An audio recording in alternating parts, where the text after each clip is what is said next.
Science இங்கிலீஷில் wisdom என்றார்கள்.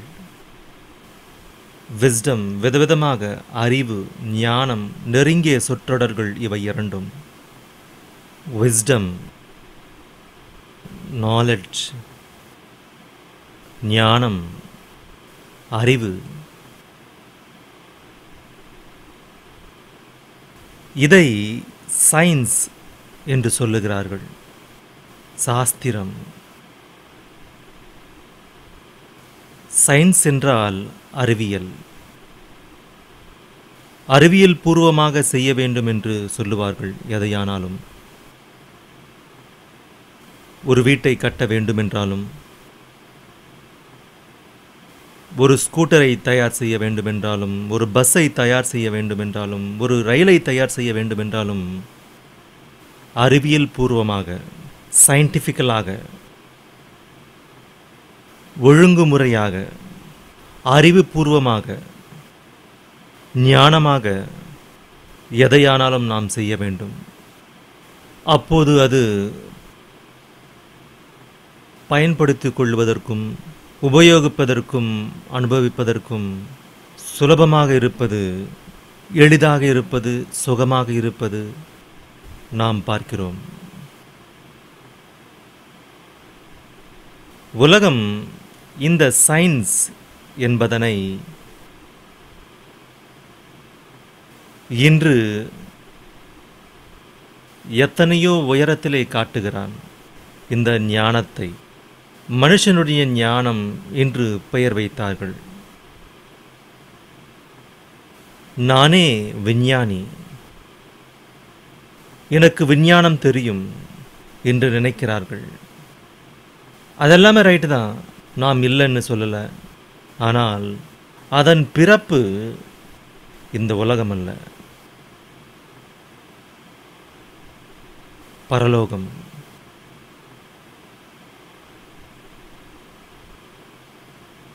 அதனுடைய பிறப்பு பரலோகம்.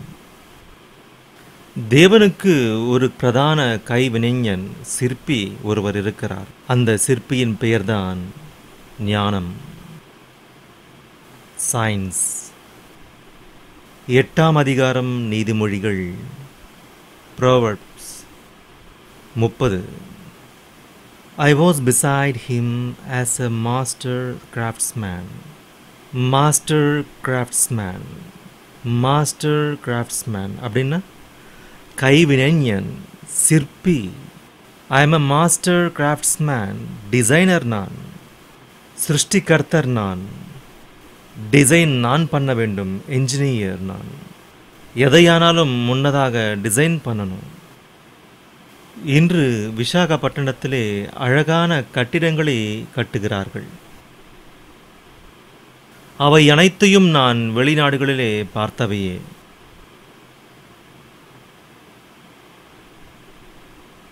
அங்கே அவைகளை பார்க்கும்போது கண்களுக்கு பிரமிப்பாக இருக்கும்.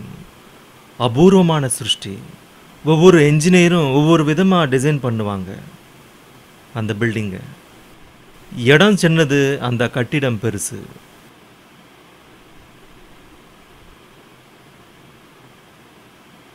சுகங்கள் அதிகம். 8ஆம் அதிகாரம் ஆரம்பத்தில் என்ன சொன்னார் அதை குறித்து? நீதிமொழிகள் 8ஆம் அதிகாரம் 1ஆம் வசனத்தில், ஞானம் கூப்பிடுகிறதில்லையோ, ஞானம் சத்தமிடுகிறதாம். இதை அனைத்தையும் படிக்கும்போது சொல்லுவார், பேதைகளே விவேகம் அடையுங்கள். பேதைகளே என்றால் ஞானமில்லாதவர்களே. ஞானம் என்றால் என்னவோ, எப்படிப்பட்டதோ தெரிந்து கொள்ள வேண்டும். அதன் அர்த்தத்தை சொல்லி சும்மா இருந்தால் அது எப்படி உங்களுக்கு புரியும்? அது என்னவோ உங்களுக்கு தெரிய வேண்டும். பருப்பு கீரை அப்படின்னா எப்படி தெரியும் உங்களுக்கு? அதை அனுபவிக்கணும்.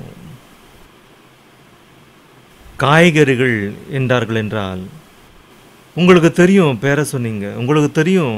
அது ஞானம் அல்ல, அதை அனுபவிக்க வேண்டும். அப்போது நீ ஞானி.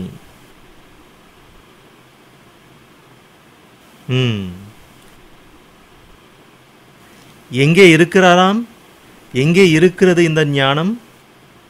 எங்க இருக்குங்க? 30ஆம் வசனத்திலே படித்தோம். நான் அவர் அருகே மாஸ்டர் கிராஃப்ட்ஸ்மேனாக இருந்தேன். அவர் என்றால் தேவன், தகப்பன். அங்கே இருக்கிறேன் நான். அங்கே இருந்து என்ன செய்தேன் நான்? வந்துவிட்டேன். உங்களுக்காகவே கீழே வந்தேன்.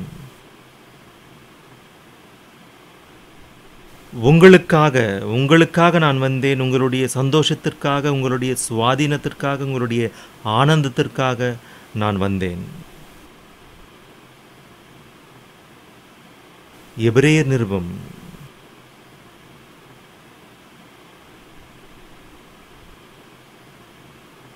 1ஆம் அதிகாரம்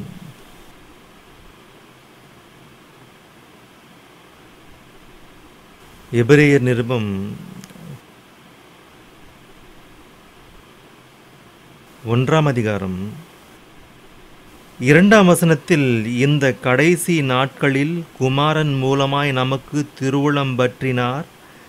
இவரை சர்வத்திற்கும் சுதந்திரவாளியாக நியமித்தார். இவரை கொண்டு உலகங்களையும் உண்டாக்கினார். இவர் மாஸ்டர் கிராஃப்ட்ஸ்மேனாக இருப்பதினாலே சயின்ஸ், ஞானம், விஸ்டம், அவர் அறிவாய் இருப்பதினாலே, அந்த அறிவாலேயே, அந்த ஞானத்தாலேயே எதனை உண்டாக்கினாராம்? உலகங்களை உண்டாக்கினார். ஒரு புதனை, ஒரு வெள்ளியை, ஒரு பூமியை, ஒரு செவ்வாயை, ஒரு வியாழனை, ஒரு சனியை, கிரகங்களை, நட்சத்திரங்களை, மண்டலங்களை, அப்பா, வானம்.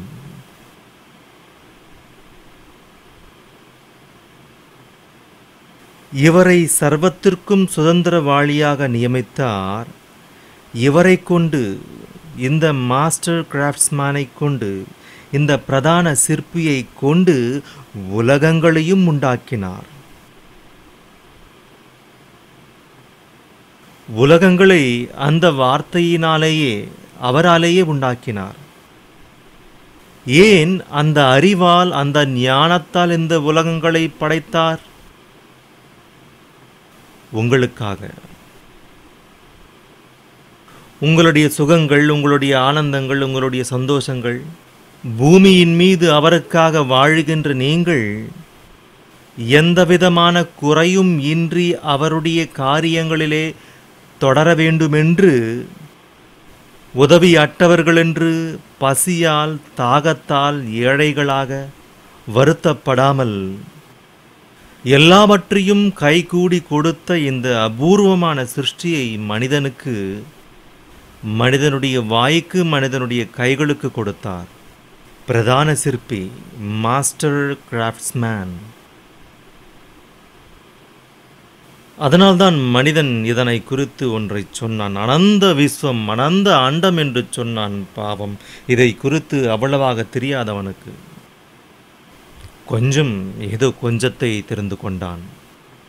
ஒரு மாஸ்டரை தெரிந்து கொள்ள வேண்டும் என்பது, ஒரு பிரதான சிற்பியை தெரிந்து கொள்ள வேண்டும் என்பது சிறிய விஷயமா? பிரதான சிற்பி செய்த சிறிய சிறிய விஷயங்களை தெரிந்து கொள்வதற்கே இவனுடைய சிறிய மைண்டு எப்படியோ ஆகுது. இயற்கையை பார்க்கும்போது அண்மையில் ஒரு ஆஸ்ட்ராய்டை கண்டார்கள் மனுஷங்க. ஆஸ்ட்ராய்டு என்றால் சிறு சிறிய குன்றுகள் போன்றவை, பெரிய பெரிய துண்ணுங்க, பெரிய பெரிய கல்லுங்க போல சுத்திக்கிட்டு இருக்கும். அதிலே பனி இருக்கிறது, உருகி போன பனி இருக்கிறது. அம்மாடி, விண்வெளிக்கு போனால் இனி நமக்கு தண்ணீர் பிரச்சனை இருக்காது, அவற்றை அதுவரை பயன்படுத்திக் கொள்ளலாம் என்று சுமார் 8 லட்சம் கிலோமீட்டர் தூரத்திலே அது இருக்கிறதாம். அந்த ஓஏஎஸ் ஆஸ்ட்ராய்டு என்றார்கள் அதனை. அதிலே தண்ணீர் இருக்கிறது என்று விஞ்ஞானிகள் கண்டார்கள். அதற்கு முன்பு இது காணாமல் போனது. அண்மையில்தான் மீண்டும் அதனை டெக்னாலஜி, லென்சஸ் டெக்னாலஜி டெவலப் ஆன பிறகு அந்த கண்ணாடிகள் அதான் ஹபிள் டெலிஸ்கோப் போன்ற பெரிய பெரிய டெலிஸ்கோப்ஸை கண்டுபிடித்த பிறகு ஆங்காங்கே இவை அவர்களுக்கு காணப்படுகிறது. இன்னும் இதனை அபூர்வமான சிருஷ்டி என்று சொல்லுகிறார்கள். இதனை மாஸ்டர் கிராஃப்ட்ஸ்மேன், மாஸ்டர் கைவினைஞன், அவருடைய கையின் வேலைப்பாடுகளே எத்தனை அற்புதமாக இருந்தால் அவர் இன்னும் எத்தனை அற்புதமாக இருப்பார். அதுதான் அதற்கு சயின்ஸ் என்று மனிதன் பெயரை வைத்தான். இந்த இயற்கை உனக்கு, இந்த பஞ்சபூதங்கள் அல்லது சயின்ஸ், இந்த ஞானம் உன் கைக்கு எட்டிய தூரத்திலே உன் தேவைகளை பூர்த்தி செய்யும் விதமாக உனக்காக இருக்கிறது. இது மேலிருந்து வந்தது. இதனுடைய கேரக்டரை சொல்லுகிறார், இதனுடைய கற்பை, இதனுடைய குணங்களை விவரிக்கிறார். பாருங்க யாக்கோபு, இது எங்கிருந்து வந்தது, இதனுடைய குணங்கள் என்ன என்று அவர் விவரிக்கிறார். யாக்கோபு நிருபம் 3ஆம் அதிகாரம் 15ஆம் வசனத்திலிருந்து இதனுடைய எசன்ஸ் என்பார்கள். இதனை எசன்ஸ் என்றால் ஒரு செடியை நீராக மாற்றணுன்னா ஒரு மிஷினில் வச்சு, கரும்பை எப்படி சாராக மாற்றுவாங்க அப்படி வச்சு அந்த செடியின் சாரை எடுத்தால் மிஞ்சி போனால் 1 குடம் 2 குடம் வரும். அந்த செடி எல்லாத்தையும் பிழிஞ்சா அதை எசன்ஸ்னு சொல்லுவாங்க. வாசனைகளுக்கும் வண்ணங்கள் வருவதற்கும் ஒரு டிராப் போட்டால் போதும், அந்த ஸ்மெல் வரும், அந்த நிறங்கள் வரும். அதை எசன்ஸ்னு சொல்லுவாங்க. அதை மிக்ஸ் பண்ண உடனே எல்லாமே நல்ல வாசனை. பிரியாணியோ இல்லைன்னா புலாவுன்னு சொல்லுவாங்க பார்த்தீங்களா, அதில் ஒரே ஒரு துளி, ஒரு ட்ராப்பை போட்ட உடனே நல்ல நிறம் வந்துடும். சின்ன வயசில் நாம் சர்பத்துன்னு குடிப்போமே, இவ்வளோதான் இருக்கும் அந்த பாட்டிலு. அந்த பாட்டிலிருந்து ஒரே ஒரு ட்ராப்பை போட்ட உடனே அந்த கிளாஸ் பூரா கலர் ஆகிடும், சிகப்பாவோ இல்லைன்னா மஞ்சளாவோ. எசன்ஸ்ன்னு சொல்லுவாங்க அதை. ஞானம் என்றால் இந்த பிரதான சிற்பி ஒரு எசன்ஸ். இவர் இங்கே இதனை சொல்லிவிடுகிறார். இதனை இந்த யாக்கோபு 3ஆம் அதிகாரத்தில்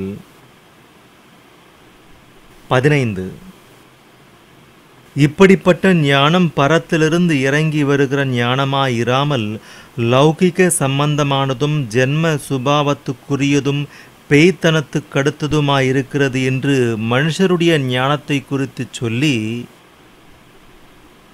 மனுஷருடைய ஞானத்தை குறித்து, எங்களுடையது ஞானம் என்று மனுஷர்கள் சொல்லும்போது அவர்களை குறித்து ஒரு வார்த்தையை சொல்லி, அவர்களுடைய ஞானத்தை குறித்து என்ன வார்த்தையை சொல்லுகிறார்? மனுஷருடைய ஞானம் எப்படிப்பட்டது என்று சொல்லுகிறார்? லௌகிக சம்பந்தமானதும் பேய்த்தனத்துக்கடுத்ததுமாயிருக்கிறது. சமுதாயத்தை சீரழிப்பது, ராட்சசத்தனமாக நடப்பது, இது மனுஷருடைய ஞானம். பேய்த்தனத்துக்கடுத்ததுமான ஞானம் இது. 17, பரத்திலிருந்து வருகிற ஞானமோ எத்தனை அழகாக தன்னுடைய பிள்ளைகளுக்கு மறைத்து கொள்ளாமல் சொல்லுகிறாரோ பாருங்கள். பரத்திலிருந்து வருகிற ஞானமோ, இந்த சயின்ஸ் எங்கிருந்து வந்ததாம்? பரத்திலிருந்து வந்தது. அந்த பிரதான சிற்பி, அந்த மாஸ்டர் கிராஃப்ட்ஸ்மேன், அந்த சிற்பியின் கைவண்ணம் எங்கிருந்து வந்ததாம்? பரத்திலிருந்து. அதனால்தான் இந்த வானத்திலே இந்த பூமி சுற்றுவது ஆச்சரியம். நட்சத்திரங்கள் அந்தரத்திலே தொங்குகிறதாம். தொங்குதாங்க, சும்மாதான், ஒன்றும் தெரியாமல் அப்படி சொல்லுவாங்க. எங்கேயும் தொங்கலை, எதுக்கும் கயிறுங்க இல்லை, எதுக்கும் இரும்பு சங்கிலியும் இல்லை. சிருஷ்டியே விசித்திரமானது.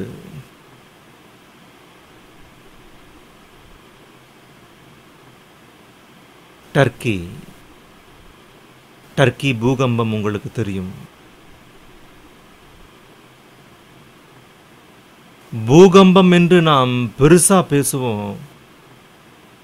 ஆனால் பூமி சுற்றுகின்ற அந்த பயங்கரமான வேகத்திற்கு எங்கேயோ ஒரு இடத்துல லூஸா இருக்கிறது எல்லாமே அசையும். லூஸா இருக்கிறது எல்லாமே அசையும். நாம் தயார் செய்து கொண்ட அந்த விமானத்திலே நாம் உட்கார்ந்து போகும்போது அது பறக்கும் அந்த வானத்திலே. உள்ளே இருக்கின்ற உங்களுக்கு அது போவதாகவே தெரியாது. கிளாஸை அப்படி வச்சுக்கலாம், அந்த கிளாஸில் தண்ணியை ஊற்றி குடிக்கலாம். அந்த தண்ணிக்கு அந்த அசைவு கூட இருக்காது.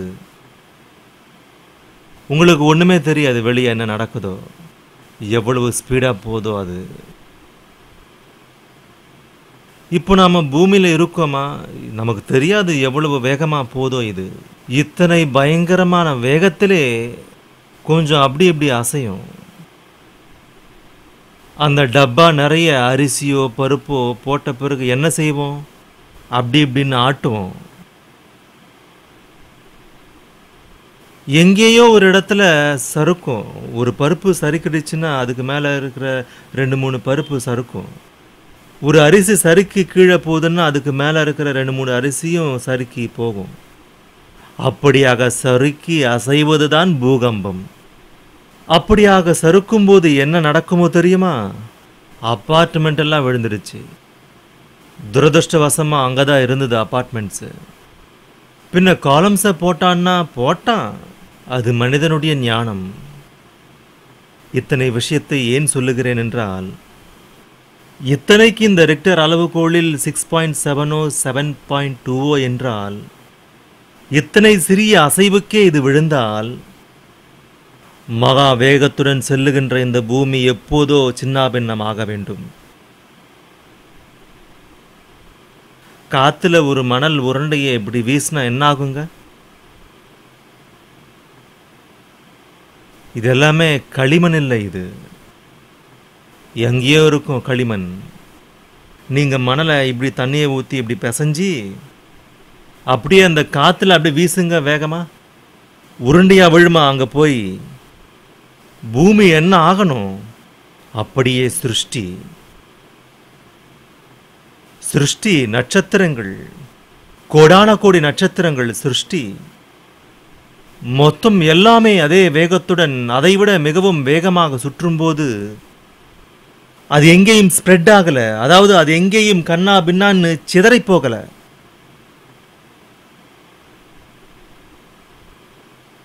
ஞானம், சயின்ஸ்.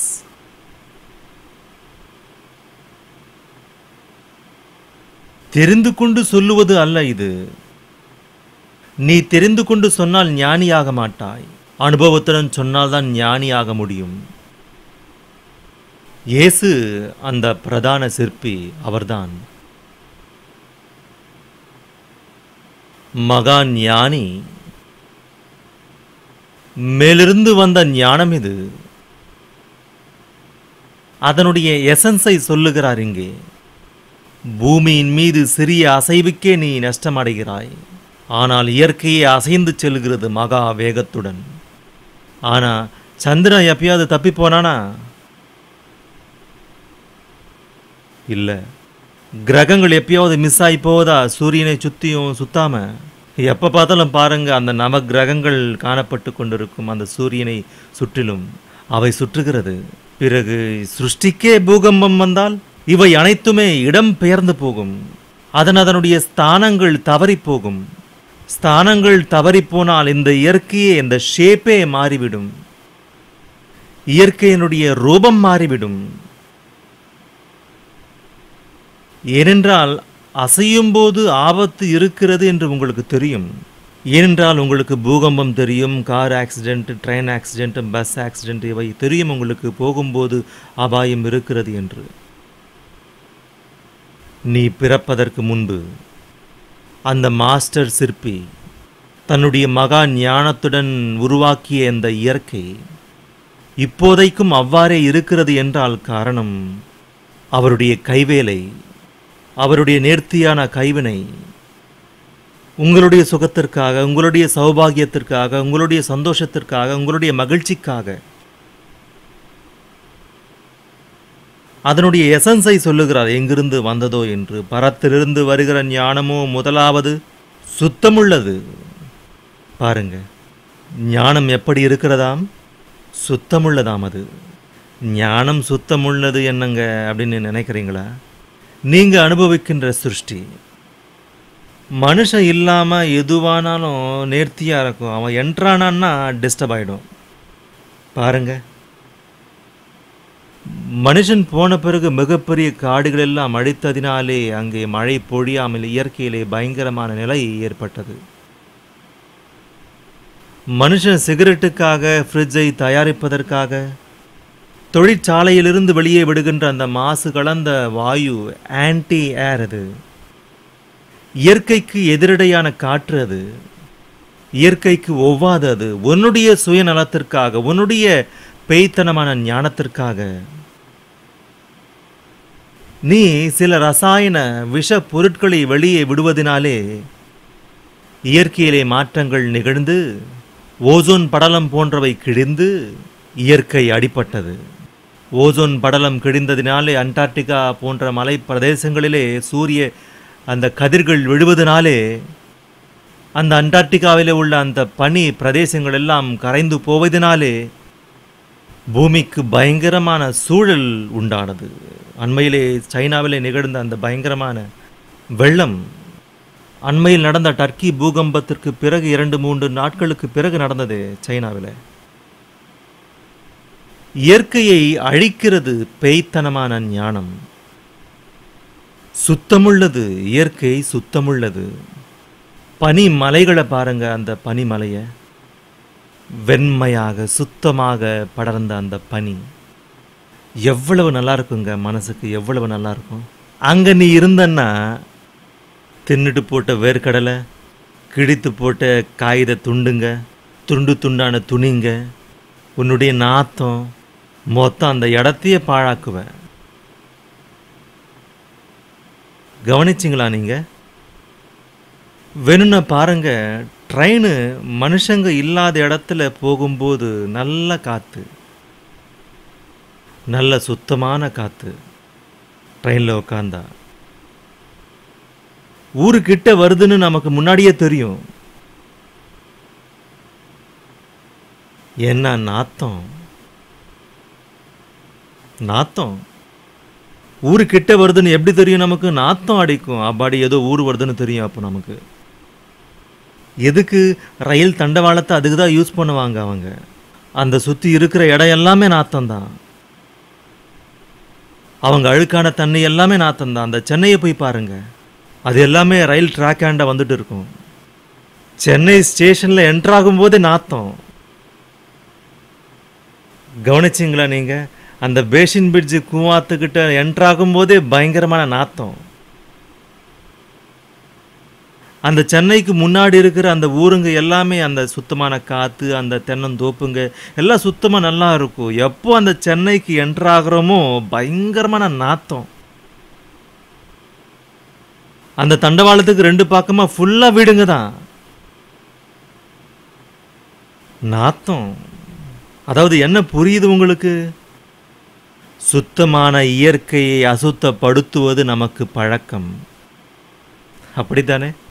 அப்பப்போ சொல்லுவோம், எல்லாத்தையும் அசிங்கமாக்கிட்டியடா அப்படின்னு சொல்லுவோம். அதாவது அந்த வேலையை கெடுத்துட்டான்னு அர்த்தம். வேலையை கெடுத்து போட்டு ஆம்பளையும் பொம்பளையும் என்ன சொல்லுவோம்? அடே நீ அங்கே போன பிறகு அந்த வேலை எல்லாமே கெட்டுடுச்சுடா அப்படின்னு சொல்லுவோம். வேலை நடக்காது. ஏனென்றால் பேய்த்தனமான ஞானம் இது. சிருஷ்டியிலே உள்ள சுத்தம் உண்மையானா அப்பப்போ நினைப்பாங்க, அந்த போட்டுங்க செய்கிற இடத்துல எல்லாருமே அங்கே போட்டுங்க கட்டுவாங்க. அங்கே எல்லாருமே போட்டுங்க செஞ்சுட்டு இருப்பாங்க. அந்த போட்டுங்க சுற்றியும் அந்த தர்மாக்கோல் டப்பாங்க குப்பைங்க பயங்கரமாக எல்லாமே மிதந்துக்கிட்டு இருக்கும். ஏது இது? பூமியிலிருந்து இறக்குமதி ஆயிடுச்சு. அதுக்குள்ள கடல் வரவிடணும்னு நினைக்கிறீங்களா? உள்ள வரவிடாது. அதனால்தான் அந்த குப்பையை எல்லாத்தையும் நமக்கே அடிக்கும் திரும்ப அந்த அலைகளினாலே. கடல் உப்பா இருக்கு கடவுளே, எவ்வளவு அறிவையா உமக்கு. அதுவே நல்ல தண்ணியா இருந்ததுன்னா எத்தனையோ பல ஆண்டுகளுக்கு முன்பே அந்த கடல் கூவாத்த போல மாறி இருந்திருக்கும். உப்பா இருப்பதினாலே தான் அது இன்னும் உப்பாக மாற்றினார் அதனை. பயங்கரமான உப்பு அது. அந்த உப்பு இருப்பதினால்தான் எத்தனை பயங்கரமான அசுத்தத்தையும் அது என்ன செய்யும். உங்கள் ஊறுகாய், டமாட்டோ ஊறுகாவோ இல்லை மாங்காய் ஊறுகாவோ இல்லைன்னா எலுமிச்சம் ஊறுகாவோ என்ன போடுவீங்க அதில்? எதுக்கு உப்பை போடுறீங்க நீங்கள் அதில்? நான் கேட்பேன், எதுக்குங்க அவ்வளோ உப்பை போடுறீங்கன்னு கேட்பேன். கெட்டு போகாமல் வைக்கும் தன்மை அதற்கு இருக்கிறது. ஆக நீ எவ்வளவு பயங்கரமான அசுத்தத்தையும் அதற்குள்ளே அனுப்பினாலும் அது சுத்தமாக்கும். அது சுத்தமுள்ளது. இயற்கை சுத்தமுள்ளது. காற்று சுத்தமுள்ளது. அசுத்தம் இல்லை அதிலே. தீயை முன்னிருந்து கொளுத்தினால் அது பின்னிருந்து தாக்காது. அது உங்களுக்கு புரியுதாங்க? நெருப்பை இப்படி கொளுத்துனீங்கன்னா இவனை எப்படி இல்லை பின்னாடி இருந்து இவனை கொளுத்தனான்னு நினைக்குமா? வஞ்சனை இல்லை அதற்கு. நீ எங்கே பற்ற வைக்கிறாயோ அங்கேயே, நீ எங்கே தண்ணியை ஊற்றுகிறாயோ அங்கேயே. இயற்கை முழுவதையும் பாருங்கள். இயற்கையிலே உள்ள ஒவ்வொரு பொருளையும் பாருங்கள்.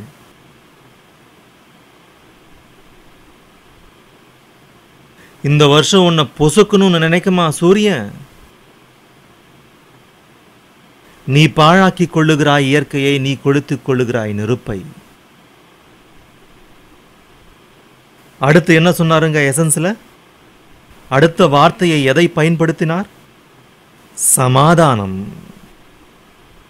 சுத்தமுள்ளதாயும் பின்பு சமாதானமும். பீஸ். ஏன் உங்களுக்கு இயற்கையை குறித்து சொல்லுகிறேன் என்றால், இதை நீங்கள் அனுபவிப்பதனாலே இந்த இயற்கையை குறித்து சொன்னால்தான் உங்களுக்கு புரியும். இயற்கையிலே என்ன இருக்கிறது? சமாதானம். உனக்கும் எனக்கும் எந்த விதமான சண்டைகளும் இல்லை என்பது போல இருக்கும். விடியற் காலையில் கடலோரமாக போங்க, எவ்வளவு பீஸாக இருக்குமோ தெரியுமா? யாருமே இல்லாத ஒரு மைதானத்துக்கு போய் பாருங்க, எவ்வளவு பீஸாக இருக்குமோ பாருங்க. யாருமே இல்லாத ஒரு வெட்ட வெளிக்கு போங்க, எவ்வளவு பீஸ், சமாதானமானது. அது அப்படி இருப்பதற்கு எவ்வளவு சயின்ஸு தேவைப்பட்டதோ நீங்கள் ஆலோசிக்க வேண்டும். அப்பப்போ சில படங்களை விற்பாங்க, ரோட்டில் விற்பாங்க. அந்த படங்களை அந்த செவத்தில் ஒட்டுறதுக்காக அதில் எழுதுவாங்க, பார்த்தீங்களா? ஒரு வீடு, ஒரு கார்டன், ஒரு அருவி போன்ற விதவிதமாக படங்களை தயார் செய்து அதில் எழுதுவார்கள் பீஸ் என்று. தொந்தரவு இருக்காது, சலசலப்பு இருக்காது. மனுஷன் இருக்கான்னா சென்னை டி நகர் மார்க்கெட்டுக்கு போங்க, சென்னை பாரிஸ் பூக்கடைக்கு போங்க. சண்டைங்க. சயின்ஸ். அவருடைய கைவண்ணம், பிரதான சிற்பியாக அவருடைய டெக்னிக்கல் ஆபரேஷனை சொல்லுகிறேன். அவருடைய எசன்ஸ், அவருடைய சாரம் என்று சொல்லுகிறேன். ஞானத்திற்கு இருக்கின்ற சாரம், கேரக்டர், சமாதானமும். அடுத்து என்ன சொன்னாருங்க? சாந்தமும். சாந்தமுள்ளது என்றால் என்னங்க? மிருதுவாக,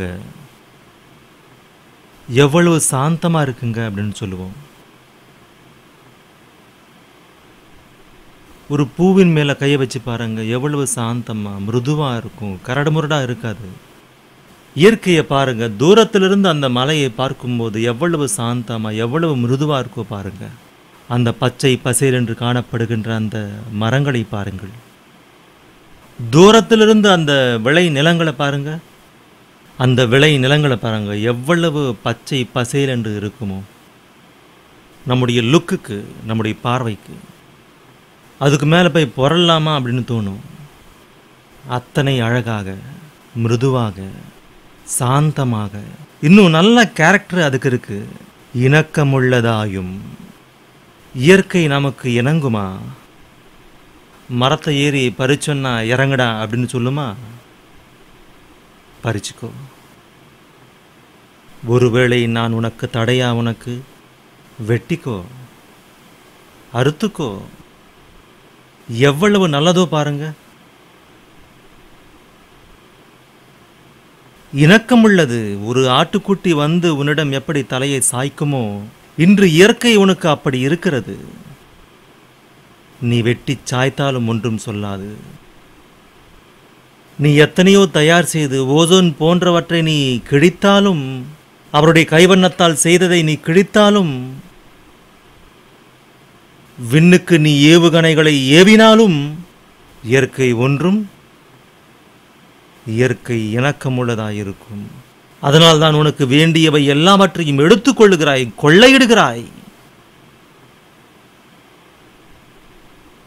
தோண்டிக்கோ, எதுவரைக்கும் தோண்டுவியோ தோண்டிக்கோ, நிறுத்து அப்படின்னு சொல்லுமா இத்தோட. இன்னும் வாட் இஸ் சயின்ஸ்? இரக்கத்தாலும் என்றால் நம் மீது இயற்கைக்கு என்ன இருக்கிறதாம்? இரக்கம். பாவம் தேவை. அதுவே உங்கள் வீட்டில் வந்து தோன்னா சும்மா இருப்பியா? சும்மா இருக்க மாட்டேன். எவ்வளவு இரக்கமோ பாருங்க அதுக்கு. எப்பவுமே உன் மேலே இரக்கம்தான், எப்பவுமே உன் மேலே அதற்கு இரக்க சுபாவம் தான்.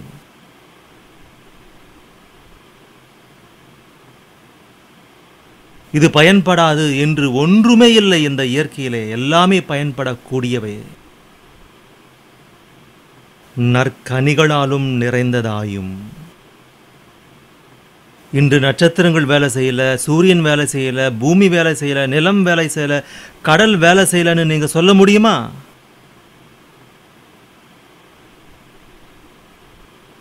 நற்கனிகளாலும் நிறைந்ததாயும், இன்னும் பட்சபாதம் இல்லாததாயும். ஒரு தேங்காவை பறிக்கணும்னா ராஜாதான் மரத்தை ஏறணும்னு சொல்லுமா அந்த மரம்? ஏழையும் மரத்தை ஏறி பறிக்கலாம். அதற்கு பட்சபாதம் இல்லை. உனக்கு இருப்பது எல்லாமே இதுக்கு ரிவர்ஸ்ல இருக்கு. எல்லாமே நமக்கு இருப்பவை எல்லாமே. அதனால்தான் பேய்த்தனத்திற்குரிய ஞானம் என்று சொன்னார் இதனை. அதற்கு பட்சபாதம் இல்லை ஞானத்திற்கு. அந்த ஞானத்திற்கு இருக்கின்ற எசன்ஸ், இந்த சாரத்திற்கு இவை எதுவுமே, இதனுடைய கேரக்டரை சொல்லுகிறேன், டோட்டல் கேரக்டர் மாயமற்றதாயும் இருக்கிறது. கனிகளால் நிறைந்தது போல காணப்பட்டு நீ அந்த மரத்தை ஏறின பிறகு கனிகளே இல்லாமல் போல உனக்கு தெரியாது. அது அப்படிப்பட்ட மாயை இந்த இயற்கையில எங்கேயாவது இருக்கா? மாயை இல்லை. தேவனுடைய பிள்ளைகளே, இந்த கேரக்டர் இருக்கின்ற ஒரே ஒரு நபர் உங்களுக்கு காணப்படுவார். யார் அவர்? இயேசு கிறிஸ்து. என்றால் பிரதான சிற்பி மனிதனுடைய தோற்றத்தில் இத்தனை கேரக்டரை கொண்டவராய் இயேசு கிறிஸ்துவாக நம்மிடத்திலே வந்தார். Are you a scientist? நீ சயின்டிஸ்டா? அப்படியானால் நீ எப்படி இருக்க வேண்டுமோ தெரியுமா? இந்த கேரக்டர்ஸ் உனக்கு இருக்க வேண்டும். என்றால் நீ ஞானி என்று நீ சொல்லிக்கொள்ள வேண்டுமென்றால், அல்லது நீ விஞ்ஞானி என்று சொல்லிக்கொள்ள வேண்டுமென்றால் உனக்கு இந்த கேரக்டர்ஸ் இருக்க வேண்டும். எந்த கேரக்டர்? இப்ப படிச்சோமே, அசுத்தம் இல்லாத சுத்தமான உள்ளம், பட்சபாதம் இல்லாததாயும், மாயமற்றதாயும், இரக்கத்தால் நிறைந்ததாயும், இணக்கமுள்ளதாயும், சாந்தமுள்ளதாயும், இப்படிப்பட்டவை அனைத்தும் சமாதானமுள்ளதாயும் சாந்தமுள்ளதாயும். உன்னை பார்த்தவுடனே உன்னுடைய கேரக்டர், உன்னை பார்த்தவுடனே நீ எப்படி காணப்பட வேண்டும் என்றால் உலகத்திற்கு மேலிருந்து வந்த ஞானம். நீ மேலிருந்து வந்தவன்.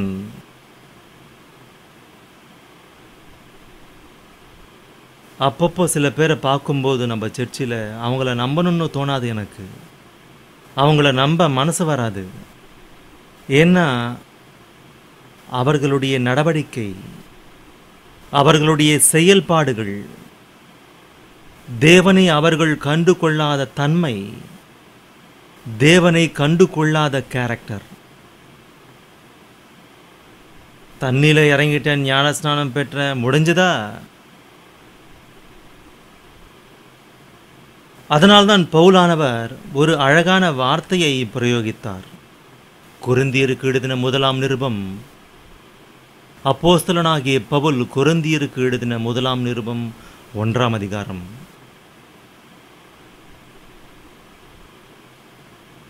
24ஆம் வசனம், 24ஆம் வசனம் 2ஆம் வரி. எவர்கள் அழைக்கப்பட்டிருக்கிறார்களோ அவர்களுக்கு கிறிஸ்து சைன்ஸ் பிரதான சிற்பி. எவர்கள் அழைக்கப்பட்டிருக்கிறார்களோ அவர்களுக்கு கிறிஸ்து தேவ பலனும் தேவ ஞானமுமாயிருக்கிறார். கிறிஸ்து யாராம்? சைன்ஸ். ஞானம் என்றால் இதுக்கு முன்னாடி படிச்சிங்களே, இயற்கையிலே அவருடைய கைவண்ணத்தால் ஆகிய பொருட்களில் அவருடைய கேரக்டர் காணப்படுகிறது. உங்களுக்கு இயற்கையில் என்ன இருக்கிறதோ இதற்கு முன்பு பார்த்தோம். எத்தனை சமாதானம் உள்ளது, எத்தனை சாந்தம் உள்ளது, எத்தனை இணக்கம் உள்ளது. அதனுடைய கேரக்டர், அதனுடைய குணம். இத்தனைக்கு இந்த ஞானம் யார் என்று சொல்லுகிறார் இங்கே? கிறிஸ்து. இயேசு கிறிஸ்துவே அந்த மகா ஞானம், இயேசு கிறிஸ்துவே அந்த சயின்ஸ். சயின்ஸ் என்றால் மீனிங் இயேசு கிறிஸ்து என்று சொல்லுகிறார். கேரக்டர். இன்று சயின்ஸ் என்று எதுக்கு பேரை வச்சாங்க? அர்த்தமே இல்லாமல் போனாங்க இந்த சயின்டிஸ்ட். அதனால தான் என்ன சொன்னார் இந்த சயின்டிஸ்ட? 20ஆம் வசனம் 3ஆம் வரியை பாருங்க. இவ்வுலகத்தின் ஞானத்தை தேவன் பைத்தியமாக்கவில்லையா? சயின்ஸ்னு சொன்ன உடனே லைட்டை கண்டுபிடிக்கிறதுன்னு நினைச்சாங்க இவங்க. சயின்ஸ்னா விமானத்தை கண்டுபிடிக்கிறதுன்னு நினைச்சாங்க. எத்தனை கண்டுபிடித்தாலும் உன்னுடைய கேரக்டர் கொஞ்சம் கூட நல்லா இல்லைன்னா ஆர் யூ a scientist? நீ விஞ்ஞானியா? இயற்கையை பாழாக்கும் நீ விஞ்ஞானியா? மனிதனுக்கு ஏதோ செய்தேன் என்று சொல்லிக் கொள்ளுகிற நீ விஞ்ஞானியா? சாஸ்திரிக்கு விஞ்ஞானிக்கு பொருள் அது அல்ல, சயின்ஸுக்கு பொருள் அது அல்ல. நீங்கள் படித்த யாக்கோபு 3:17 சயின்ஸ் என்றால் அது அர்த்தம். இங்கே சொல்லுகிறார் யார் அந்த ஞானம் என்றால் இயேசுவே அந்த ஞானம் என்று சொல்லுகிறார். சுத்தமான, சமாதானமான, சாந்தமான, இணக்கமான, இரக்கமான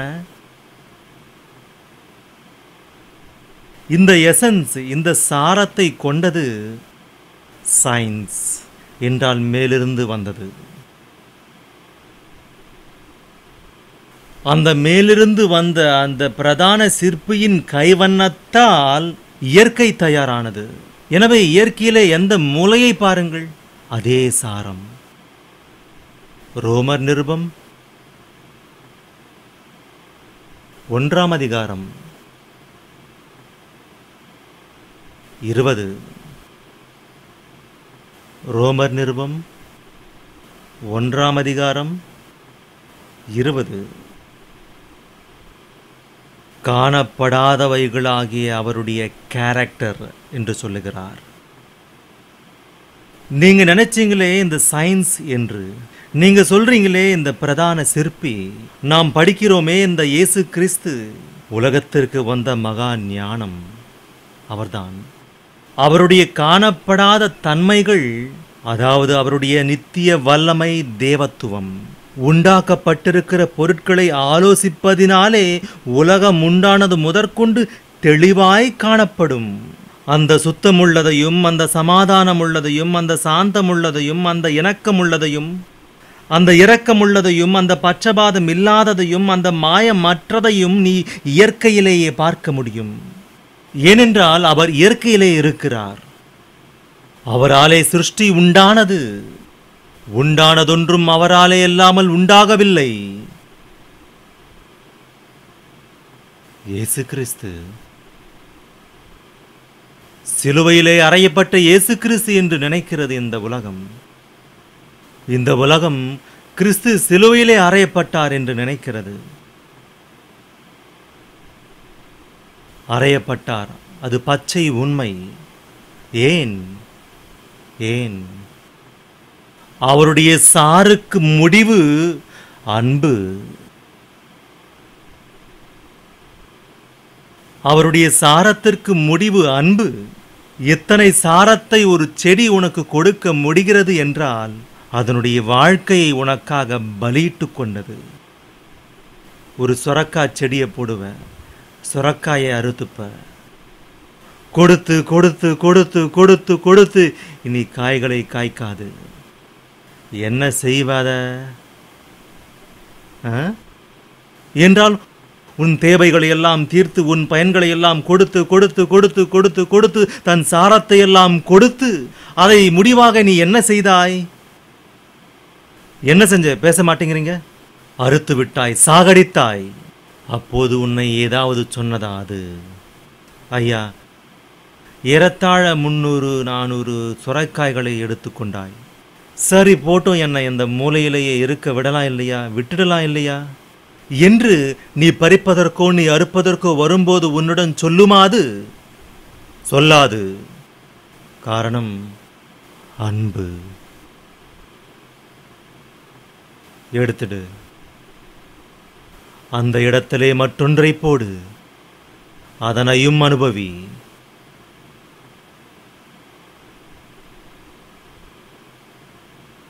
ஒவ்வொன்றையும் பாருங்கள். இயற்கையிலே ஞானத்தினுடைய கடைசி ரூபம் என்னவோ தெரியுமா? சயின்ஸின் முடிவு, கடைசி உருவம் என்னவோ தெரியுமா? லவ், அன்பு.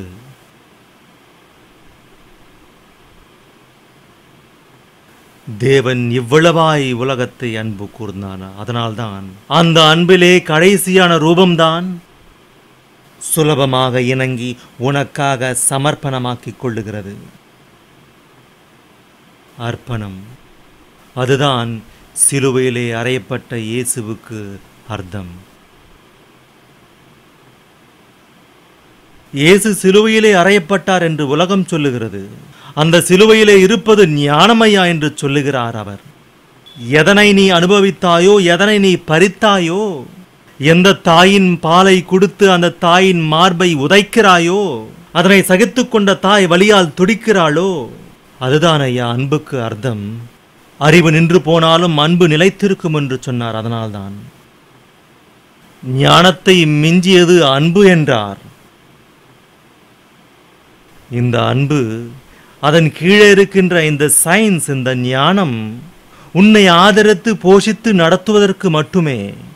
இவை அனைத்திற்கும் காரணம், இந்த ஞானத்திற்கு காரணம், இந்த அறிவுக்கு காரணம், இந்த சயின்ஸுக்கு காரணம் அவர் உன்னை நேசித்ததுதான் காரணம். அதனால்தான் அறிவானாலும் ஒழிந்து போம், அன்பு ஒரு காலும் ஒழியாது. லவ். உனக்கு இந்த சாஸ்திரம் புரிந்தால் அன்பு புரியும். அன்பு புரிந்தால் அன்பாக வாழுவது உனக்கு புரியும். இயற்கையை பார். உலகம் உண்டானது முதற்கொண்டு உண்டாக்கப்பட்டவைகளை நீ பார்த்தால் அவைகளுக்கு சுயநலம் இல்லை. சுத்தமுள்ளது, சாந்தமுள்ளது, சமாதானம் உள்ளது, இணக்கம் உள்ளது, சுத்தமானது. இயற்கையை பார். அதற்கு இந்த குணங்கள் இந்த இயற்கைக்கு வர காரணம் இயேசுவின் கேரக்டர், குணம். இயேசுவின் குணம் அது. உண்டானதொன்றும் அவராலே இல்லாமல் உண்டாகவில்லை என்று சொன்னது பைபிள். அவரால் உண்டாக்கப்பட்டு அவருடைய கேரக்டர், அவருடைய கற்பு, அவருடைய குணங்களை கொண்டுள்ளது இந்த இயற்கை.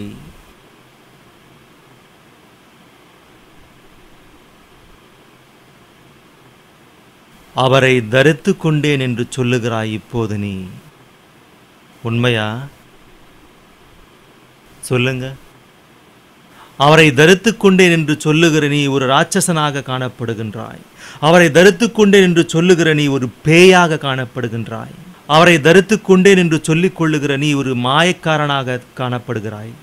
அவரை தரித்துக் கொண்டேன் என்று சொல்லிக் கொள்ளுகிற நீ இந்த உலகத்திற்குரிய ஞானியாக, இந்த உலகத்திற்குரிய மனுஷனாக இருக்கிறாயே தவிர பரத்திற்குரியவனாக நீ காணப்படுவது இல்லை. உங்களில் ஞானம் உள்ளவன் யார்? உங்களில் ஞானம் விவேகமுள்ளவன் யார் என்று கேட்கிறார்.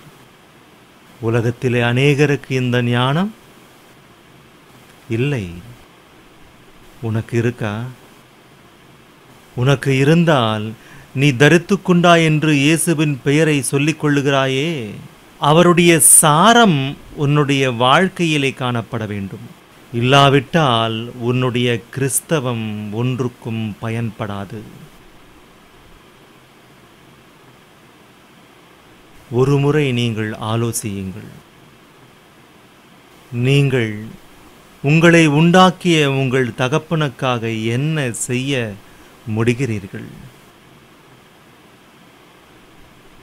இந்த உலகத்தின் ஞானத்தின்படி இந்த இயற்கை பிறந்து 1500 கோடி ஆண்டுகளாக தன்னுடைய வேலையை செய்து கொண்டேயே இருக்கிறது. மழை நின்று 200 கோடி ஆண்டுகள் ஆயிற்று என்று சொல்ல முடியுமா நீங்கள்?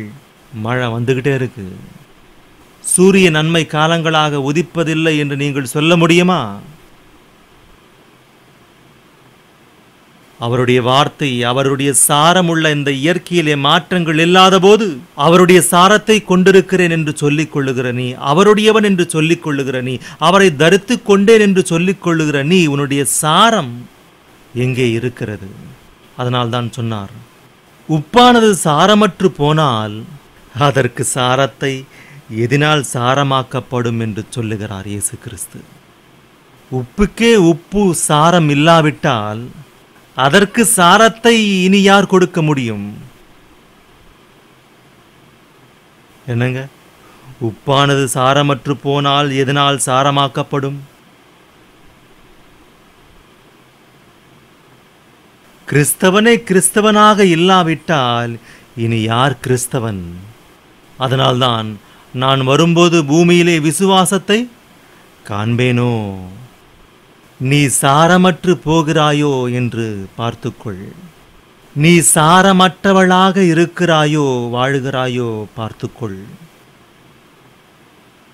சாரம் உள்ளவன் என்று சொல்லிக்கொண்டு சாரம் இல்லாதவர்களாக வாழுகிறீர்களோ?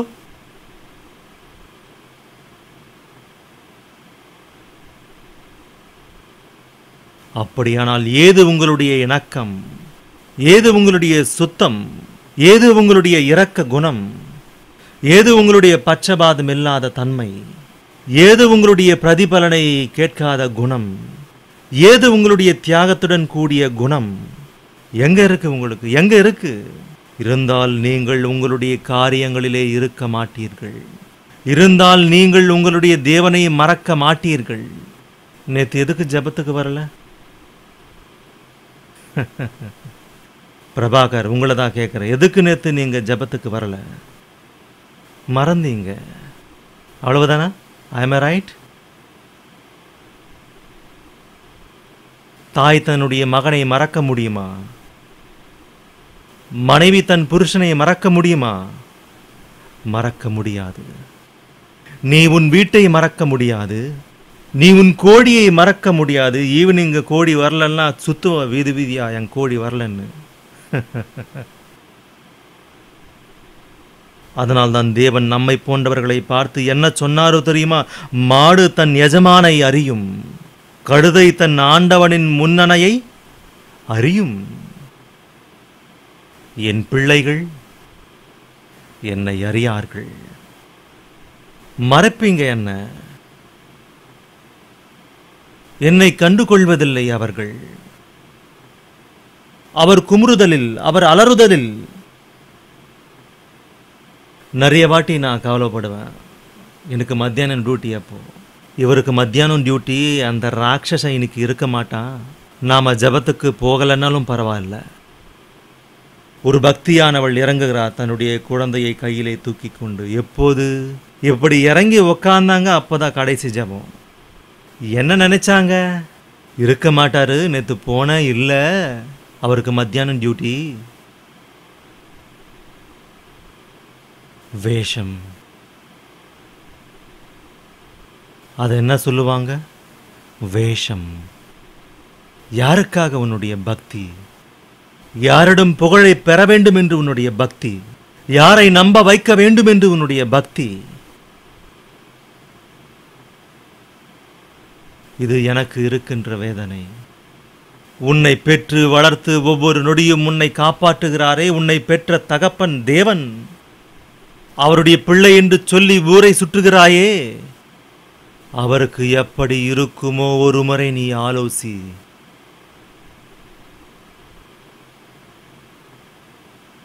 உன்னுடைய பண்டிகைகள், உன்னுடைய ஜல்சா, உன்னுடைய சந்தோஷங்கள், உன்னுடைய ஊர் சுத்துதல், உன்னுடைய தேவைகள் எல்லாம் முடிந்த பிறகு மீதி இருப்பது தேவன் அல்ல. எஞ்சிய நேரம் உனக்கு தேவன் அல்ல. எல்லாவற்றிற்கும் முடிவாக தான் உன்னுடைய சொந்த கோரிக்கைகள். எல்லாவற்றிற்கும் முந்தி நீ நம்பிக்கொண்ட உன்னை பெற்ற தகப்பன். ஜெபிக்கலாம். மகிமையுள்ள தேவனே, கிருபையுள்ள தேவனே, அன்புள்ள தேவனே,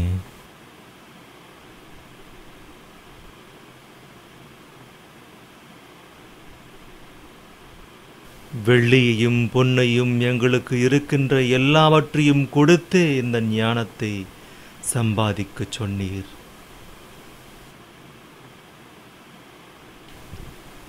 ஆம், உலகம் அறியாத இந்த மகா ஞானத்தை எங்களுக்காக இந்த வேதாகம புத்தகத்திலே பத்திரப்படுத்தினீர். நாங்கள் ஞானிகளா என்று ஆலோசித்து கொண்டிருக்கின்றோம். இல்லை என்று வெட்ட வெளியாகிறது. தேவனே, எங்களுடைய வாழ்க்கையிலே நாங்கள் உங்களுக்காக வாழ வேண்டும் என்பது முதன்மையான விஷயம். அப்படியாக வாழ உதவி செய்யும். இயேசுவின் பரிசுத்த நாமத்திலே இந்த ஜெபத்தை கேட்கிறேன் பிதாவே. ஆமென்.